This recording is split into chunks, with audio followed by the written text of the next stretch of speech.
अस्सलाम वालेकुम। तो इम्तिहानात की तैयारी तो खूब कर ली पूरी मेहनत से, लेकिन क्या कभी सोचा है कि कुछ छोटी छोटी बिल्कुल मामूली सी गलतियां नंबर्स काट सकती हैं? आज हम ऐसी ही 8 आम गलतियों को देखेंगे और उनके इतने आसान हल ढूंढेंगे कि एक्स्ट्रा पढ़ाई तो दूर की बात, उल्टा वक्त भी बचेगा और हाँ, नंबर्स भी बढ़ेंगे। चलें शुरू करते हैं।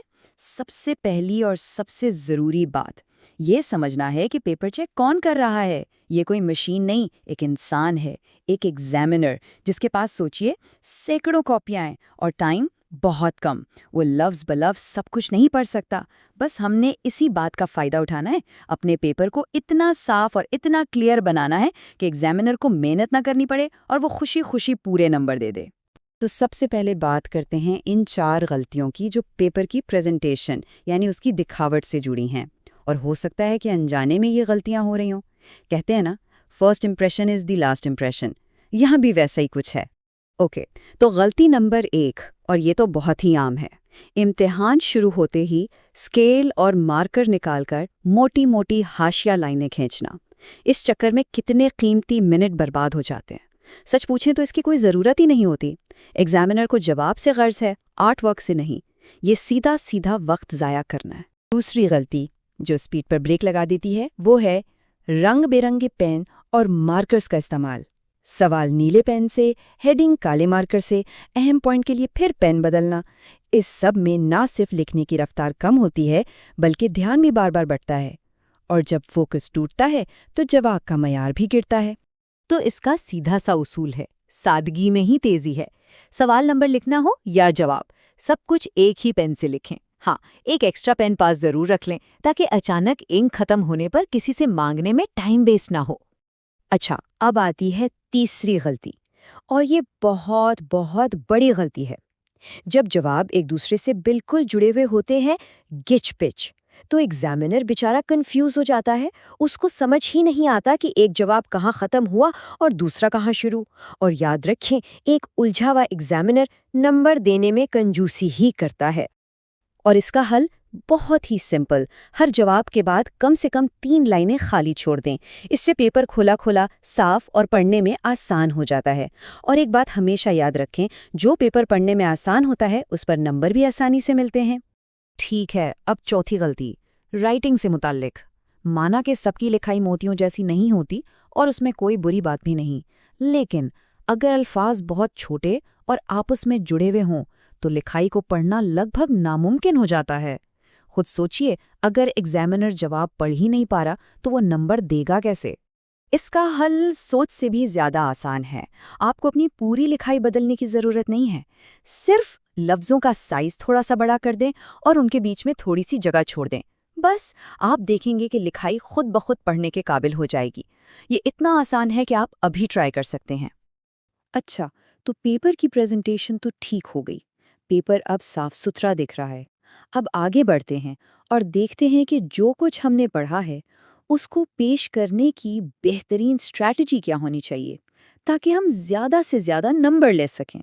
5वीं गलती, और ये स्ट्रैटेजी से जुड़ी है।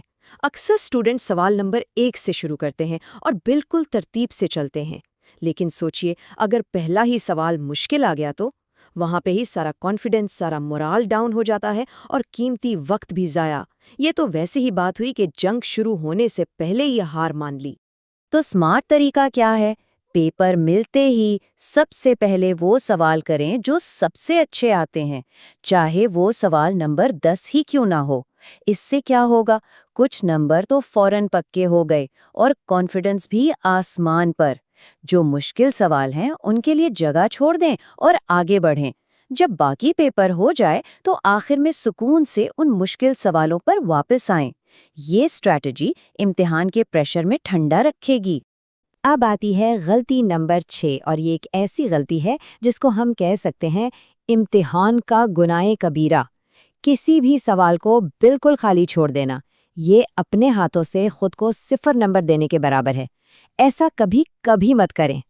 तो करना क्या है? हर सवाल अटेम्प्ट ज़रूर करना है। ज़रूरी नहीं कि बिल्कुल A to Z सही जवाब आता हो। इस टॉपिक से रिलेटेड जो कुछ भी जहन में है उसको लिख दें। क्या पता एग्जामिनर कोशिश पर ही कुछ स्टेप मार्किंग कर दे, कुछ नंबर दे दे। یاد رکھیں، خالی صفحہ ہمیشہ صفر دیتا ہے، لیکن لکھا ہوا صفحہ کچھ نہ کچھ ضرور دے سکتا ہے۔ اوکے، 7ویں غلطی، یہ بھی ایک بہت بڑی اسٹریٹجی کی غلطی ہے۔ ہم اکثر کیا کرتے ہیں، 2 نمبر کے سوال پر پورا صفحہ لکھ دیتے ہیں اور 10 نمبر کے سوال کا جواب صرف 3-4 لائنیں۔ یہ تو بالکل ویسا ہی ہے جیسے ایک چھوٹی سی مچھلی پکڑنے کے لیے اپنا پورا سمندری جال پھینک دیا ہو، ٹائم اور محنت دونوں ضائع۔ تو اس کا فارمولا کیا ہے؟ یہ بالکل سامنے ہے۔ اپنے جواب کی لمبائی کو سوال کے نمبرز کے حساب سے ایڈجسٹ کریں۔ سمپل، اگر سوال 5 نمبر کا ہے تو کوشش کریں کہ کم سے کم 5 اہم پوائنٹس ضرور لکھیں۔ 10 نمبر کا ہے تو پھر تفصیل سے لکھیں۔ اس آسان سے اصول کو فالو کر کے ہر سوال میں پورے نمبر لیے جا سکتے ہیں۔ تو اب تک ہم 7 غلطیوں کی بات کر چکے ہیں، اب وقت ہے 8ویں اور شاید سب سے بڑی غلطی کا، ایک ایسی غلطی جو اکثر سب سے ہوشیار، سب سے ذہین اسٹوڈنٹس بھی کر جاتے ہیں۔ سوچئے، پیپر ٹائم سے پہلے ختم ہو گیا، بلے بلے، بہت خوشی ہوتی ہے نا؟ لیکن اب کیا؟ اکثر لوگ جو کرتے ہیں وہی تو سب سے بڑی غلطی ہے۔ جاننا چاہیں گے وہ غلطی کیا ہے؟ وہ غلطی ہے پیپر دے کر فوراً ایگزامینیشن ہال سے باہر بھاگ جانا۔ ہرگز نہیں، اپنے وقت کا پورا استعمال کریں۔ اگر 10-15 منٹ بچے ہیں تو پیپر کو شروع سے آخر تک دوبارہ پڑھیں۔ یقین کریں، کوئی نہ کوئی چھوٹی موٹی اسپیلنگ کی غلطی یا کوئی بھولا ہوا پوائنٹ ضرور یاد آ جائے گا۔ ان غلطیوں کو ٹھیک کرنا فری کے مارکس لینے جیسا ہے۔ یہ آخری کے 5 منٹ ہی باقیوں سے آگے لے جا سکتے ہیں، شاید ٹاپر بھی بنا دے۔ اور آخر میں یہ بات ہمیشہ ذہن میں رکھیں کہ ان تمام ٹپس کی بنیاد اصل تیاری ہی ہے۔ یہ ٹپس بس اس بات کو یقینی بناتی ہیں کہ محنت رائے گاہ نہ جائے اور ایگزامینر کے سامنے بہترین طریقے سے پیش ہو۔ ہمیں امید ہے کہ یہ ٹپس ضرور کام آئیں گی اور امتحانات میں شاندار کامیابی حاصل ہوگی۔ آپ سب کے لیے ڈھیر ساری نیک تمنائیں۔